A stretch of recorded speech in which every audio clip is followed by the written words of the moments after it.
It was nearly midnight in Chicago, and the rain beat hard against the window of a tiny apartment. Marcus Reed, 30, sat at his desk surrounded by unpaid bills, a cold cup of coffee, and a shattered dream. Only 6 months ago, he'd been the proud owner of a startup, ReTech Solutions, a company he built from scratch. He had poured every ounce of energy, every dollar, every sleepless night into it. But now, it was gone.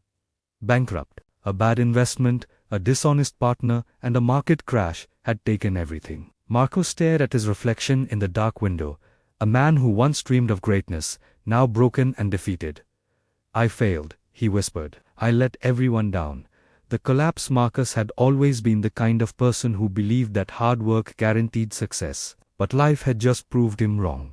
His friends disappeared when the company fell apart. Investors blamed him. His family worried but didn't understand. He sold his car to pay rent and took part-time jobs just to keep food on the table. At night, he lay awake, staring at the ceiling, haunted by what-ifs and regrets. There were days when he didn't even want to get out of bed. But one evening, while cleaning his desk, he found an old notebook filled with sketches and ideas from the early days of ReTech. Scribbled on the cover were the words, "Failure is not the end, it's the test before success."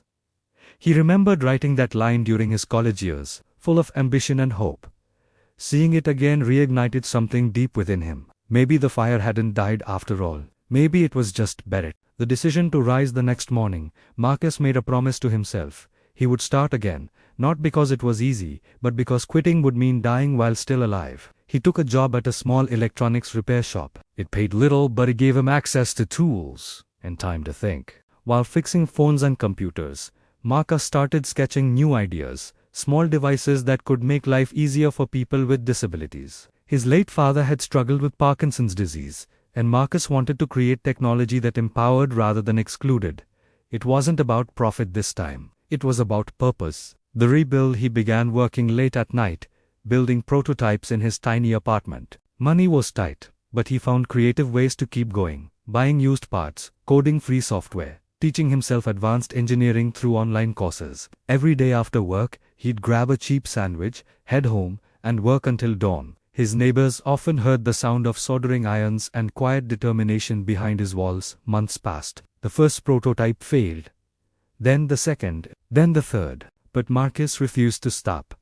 Every failure was a lesson. Every setback was fuel. He often told himself, "The mountain doesn't get smaller, you just get stronger."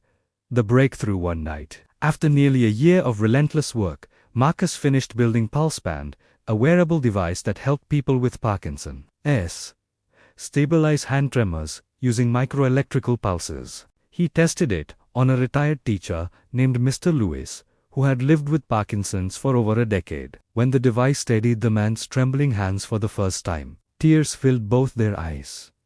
Mr. Lewis said softly, "You didn't just fix my hands, you gave me back my life."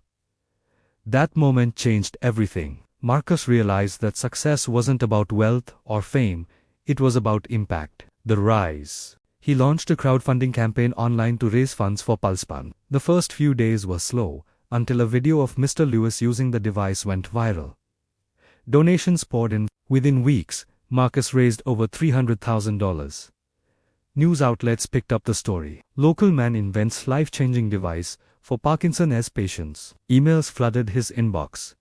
Doctors, hospitals, and even major investors wanted to collaborate. In just 2 years, ReTech was reborn, not as a tech startup chasing profits, but as a purpose-driven company focused on creating assistive technology for people with disabilities. The test of leadership success came fast, but so did pressure. Marcus was suddenly managing a growing team, handling media, and fighting to stay true to his mission. Some investors wanted to push PulseBand into mass production at lower quality to maximize profit. Marcus refused. He stood before his board and said firmly, "We didn't start this to make money. We started this to make lives better. If that's not enough for you, leave."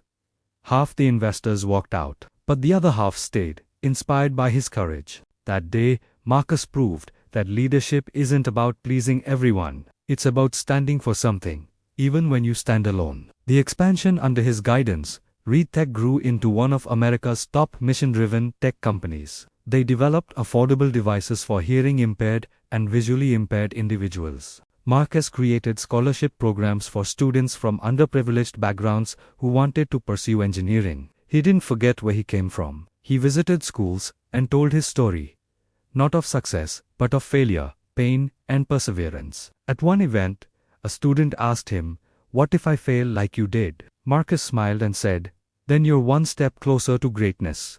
Failure isn't falling, it's refusing to stand back up." The legacy of purpose. 10 years later, Marcus stood in front of a massive crowd at the opening of Reed Tech Foundation for Innovation and Accessibility. He looked out at hundreds of young inventors, many from the same neighborhoods where he once struggled. He began his speech.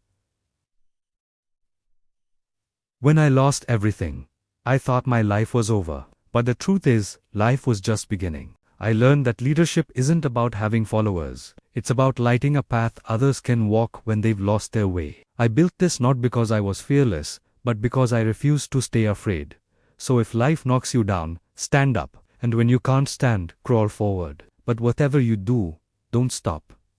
The crowd erupted in applause. Tears streamed down faces. Marcus knew then this was his real victory. The full circle. That night, Marcus visited his father's grave. He placed a small pulse band beside the tombstone and whispered, "Dad, we did it. The world finally heard our message." He looked up at the sky, stars glowing above the Chicago skyline, and smiled. He had learned the greatest truth of all: success isn't what you get, it's what you give back.